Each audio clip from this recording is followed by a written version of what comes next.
I think one of the things that I've thought about after we built it was that it's proof of life, that we've survived 180 years of colonization, and to say, look at all of the things we could have done if that was absent. And it's to celebrate coming out at the other end alive and still proud of who we are and where we are. The other reason is that we did not want to be mediocre and ordinary, and wanted something that was futuristic and something that that gave proof of our values, our principles, our personal passion, commitment to the land, to the whenua. And to say that what we preach is what we believe in and what we want to practice. It came at a time when the iwi was nearing the end of treaty settlement negotiations, and you were faced with the question of how do you raise and inspirit at a community level families? How do you recreate a sense of community that many were depressed about?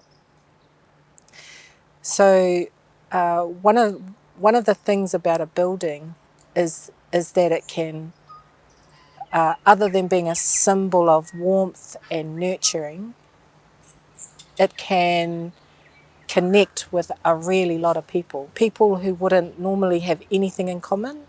Like a marae, it offers spaces for everybody. Spaces for the mathematicians of the whānau, spaces for the artists, the poets, the cooks, the grave diggers, the lawnmowers. And so a building was this thing that was unifying in both a collective, selfless way, but also in a very self-interested, personal way. And for the iwi being able to create this uplift and optimism from depression, that seemed a practical way to go. It's fair to say that your Tūhoe communities were over speeches, were over strategic plans, were sick to death of feasibility plans that other people had done, and just the spirit of collaboration needed to be a practical thing. It wasn't about the money, was it? It was about the idea behind it. It was the purpose that it would serve. That was major. Yeah. So that's why we built that house. We are now raising children to be fearful of climate and climate change. The Tūhoe view is to be concerned about that, because you are then forced into a corner where your regard for Papa Tuanuku is where you are fearing your mother. So these are not straightforward issues. Your view and your regard for Papa Tuanuku is often the mechanism that brings you humility. It is the thing that reminds you tangibly that you are the small speck. And your need to care about everything that you are connected to for your own well-being is something that the metaphor of Papa Tuanuku, the Earth Mother, does. So in 2020, how do you raise children that respects, that makes it very real, the connectedness of you and the grasshopper and the rock and the raindrop? How do you do that? We are no longer powered by sunlight and sun hours. We turn a switch on. We don't know if that's coming from somebody's hydro resources or coal. we're not raised to care anymore. We just turn a switch on. We are disconnected from the area of the planet that gave up something in order that my TV worked. That's how we're raising children, to be disconnected from their whenua. So it had to be living building. It had to be a living building standard. It had to be a standard that hurt. It had to be a standard that tested you out on your faithfulness, on your true concern for the things that you are connected to your whenua, to your planet. You know, these things are real. These things change behaviours. They don't just make you more articulate and clever around climate change speak. They change behaviours. And I do think that we see that conversation happening. There has been an effect of the building on Tūhoe people. In the year 2020, it has meant that we cannot conceive of building any other kind of building now. We've built a similar one in Waikaremoana. We've built a whole hub in Uru Taumatua. We're committing ourselves to build an eco-village in Tāmati and looking at eco-whānau establishments across the rohe. When the idea of Te Kura Whare was known, it exposed the narrow-mindedness of Tūhoe. The commentary straight away was pointed at the cost of it, not at the symbolism of it, not at what it would be provoking emotionally and the passion that it would give the people.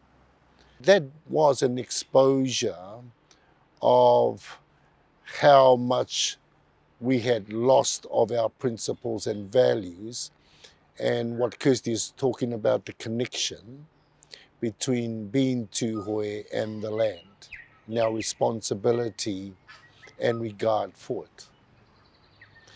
And that lingered for some years.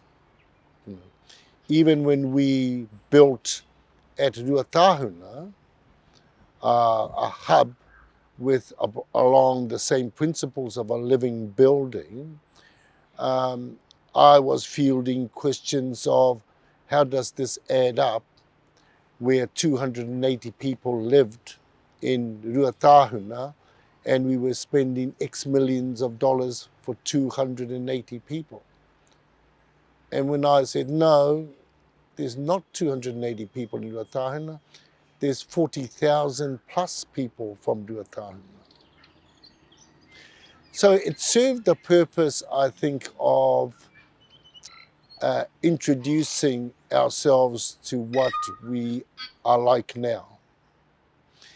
And it made us uncomfortable with the truth of how much we had changed and how we have let something inside of ourselves die, and that is the tragedy. That's something that we thought would live forever inside of ourselves. For many, it had disappeared.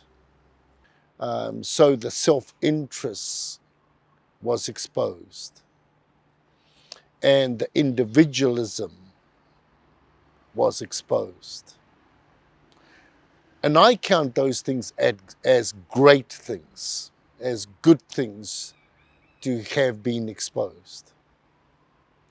Because only then one could talk about those things in an open way, and we could ask our questions to ourselves. Really, is that who we have become? Is that really who we are now? And now many Tūhoe people now see how far-sighted we were 6 years ago, and that was not a one-off, but that is now a habit. that we are setting for ourselves a standard that we can apply to the usual buildings that we do build, pa sites, villages, marae.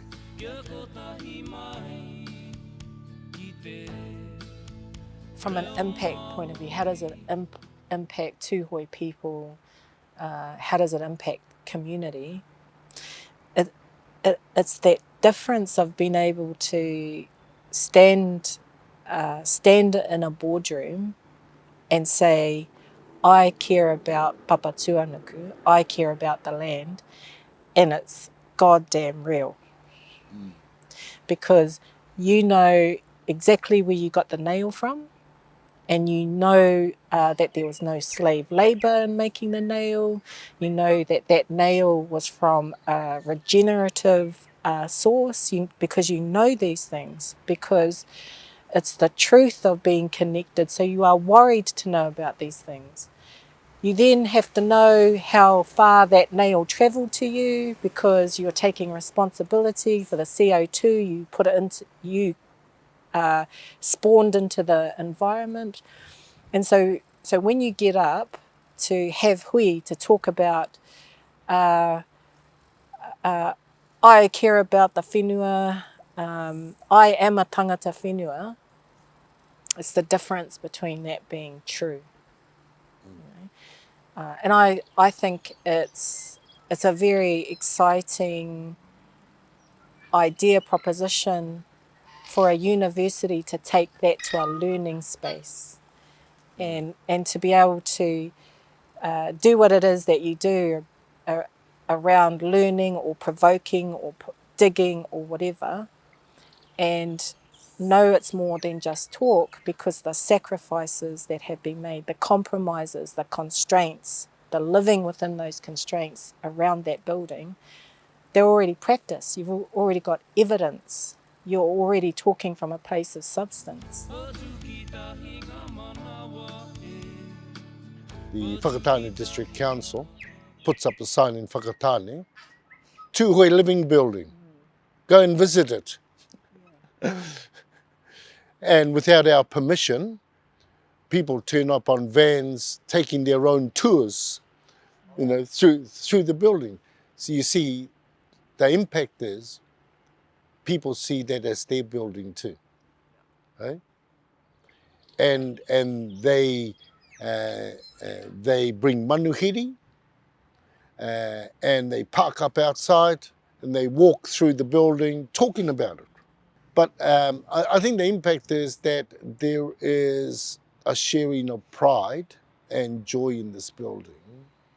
These are people who get joy and pride from that, and so they should, so they should, and that's great, isn't it? And it reminds a lot of New Zealanders how sincere we are as a nation, and how much we're committed to the knowledge that our identity comes from nature and comes from the landscape, and that building says so.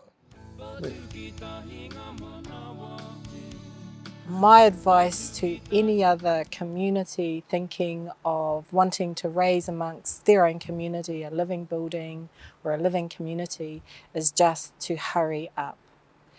And together we have to create the economy for it. We have to make superior building products that are restorative to the land. We have to make that the norm. Yeah, hurry up. I see a care in changing the way that we live, and how we show responsibility to Papa Tuanuku, to the rivers, and to who we are.